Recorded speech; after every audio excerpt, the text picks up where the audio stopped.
Hello and welcome to Nowhere. My name is Trish and I am the creator behind Nowhere Novelties. In my last video, I showed you the technique of wood grain with alcohol inks. You can also create a really cool tooled leather look with those same colors and a very similar technique. So today, to create a Western kind of vibe on a cup, I am pairing a patterned vinyl with a little bit of cow print and tooled leather and a little bit of glitter on a mason jar because that's pretty fitting if you ask me. This one actually comes together pretty quickly, so if you're ready, let's strap in and shoot for the stars.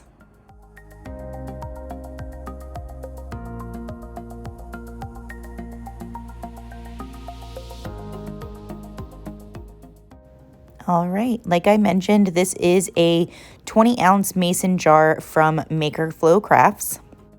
No need to base paint this one, and I'm going to be leaving the bottom unepoxied, unglittered, just completely bare.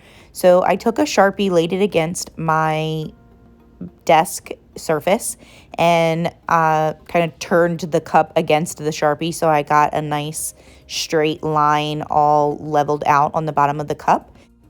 Just going around with some electrical tape. It has a little bit more bend than like masking tape or painter's tape, so it's easier to get on the curve of the cup. I'm also going to mask up the top rim of the cup just to give me a nice clean line for where I cut the vinyl. The vinyl I'm using is from Elena's gift shop. I'll have it listed down below. I knew I wanted to have a little bit of cowhide on each side, but really focus on like this center kind of Western pattern. So I cut out my dimensions specifically using that center stripe as a guide. To get the dimensions basically that I cut out, I did the circumference of the mason jar, divided in half because I knew this was going to be like a 50-50 kind of look. And then I did the height of the mason jar as well. I knew that the curves of the mason jar were going to cause me issues. So my main goal was to just get the vinyl onto the cup and kind of figure it out from there. The top rim is the one that has like the complex curve.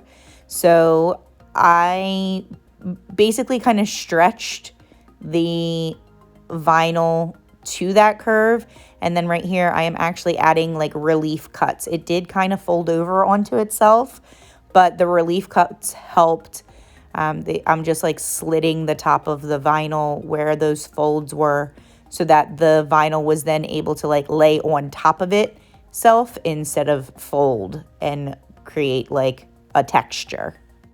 Now to get the tooled leather look, I cut out some vinyl, like a Paisley Western print. I will have it listed below the SVG for this file. In the same dimensions as the vinyl square on the other side of the cup. And then you're just going to fill in this empty space. We're going to end up spray painting this. So truthfully, it really doesn't matter what color vinyl you use. And again, it doesn't need to be base painted because we're spray painting this before we do alcohol inks. On this section, once I pulled my transfer tape, there were some kind of emptier sections along the top and bottom edge of the design that I kind of wanted to backfill. So here you'll see me kind of take off a piece of the vinyl that's overlapping on the vinyl, the printed vinyl side, and lay it onto one of those kind of emptier sections here at the bottom.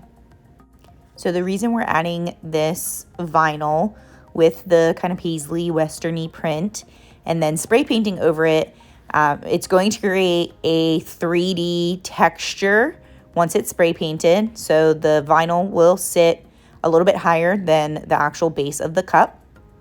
And when you alcohol ink over them, the darker alcohol ink kind of sets against the edges of the vinyl and creates that tooled leather look. It's pretty cool. Now I'm just masking off the printed vinyl side of the cup because we're about to go out to spray paint. So covering all of the printed vinyl and all of the stainless steel to make cleanup nice and easy. I'm going to be spray painting this cup white from Rustoleum, plain old white. Once your paint is dry, you can take off your masking tape, but make sure you leave the masking tape along your spray painted edge. I actually went back in and put my tape back on because you will be using alcohol inks and you don't want that on your printed vinyl. So I'm using the same 4 Tim Holtz alcohol ink. These are all kind of shades of brown from the last video I posted with the wood grain. The key component is that you want a super dark, almost black, and if you don't have a dark brown, use black because you do want to start out with a nice dark brown. This is espresso. This is my first tooled leather cup, and I will admit the curves of this mason jar threw me for a loop. I didn't like the way that the alcohol ink, like the texture, if you want to call it that, of the sponge brush along that top curve, the top edge. I was kind of like smearing it and not getting like the streaks that I liked. But it did turn out okay. It kind of looks like wood grain, not leather in the end result. I almost wish that the darker brown, or I wish I would have used black, but I wish the darker brown along the edges of the vinyl stood out a little more prominently. I did start to kind of interchange all of my brown alcohol ink colors. I wanted it a little bit warmer and then I wanted it a little bit darker. So I kind of went back and forth a lot to finally get to the end result. But I think it looks great. Again, it kind of looks like wood, not leather. So I'll have to keep working on this technique, but I think it turned out pretty cool. I think maybe the key is to start and end with your darkest color. That way you get the nice dark along those edges of the vinyl, kind of like I'm doing here. I do not seal my alcohol inks. I do let them dry a significant amount of time. I mean, like at least 8 hours before I go in with epoxy, so nothing gets kind of discolored. But I do not seal it with Mod Podge or spray paint because that can also affect your alcohol ink. So I just let them kind of outgas throughout the day. Give it like 8 to 12 hours overnight if you can before you epoxy. I did mention that this cup comes together pretty easily. So after just one coat of epoxy, I added some thicker black pinstripes on the transition line between the printed vinyl and the tooled leather on each side. I actually decided at the last minute to add the glitter to this cup. I wasn't going to add any glitter to it. I wanted it to just be vinyl and alcohol inks, but it was pretty plain in my opinion.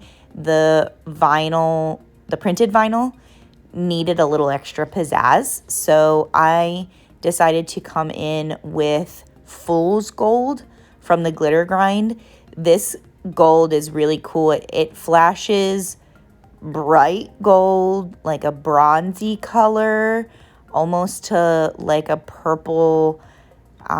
It flashes all kinds of really cool colors, and I think it tied together the Western look really well.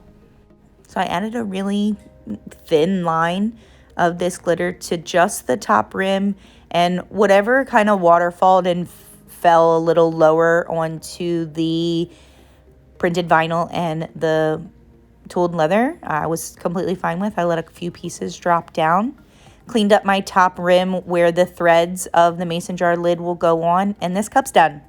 2 coats of epoxy, or at least to get your glitter smooth, and she's beautiful, finished. I hope you guys enjoyed this tutorial. If you have any questions, leave them in the comments. I hope to see y'all real soon. Bye-bye now.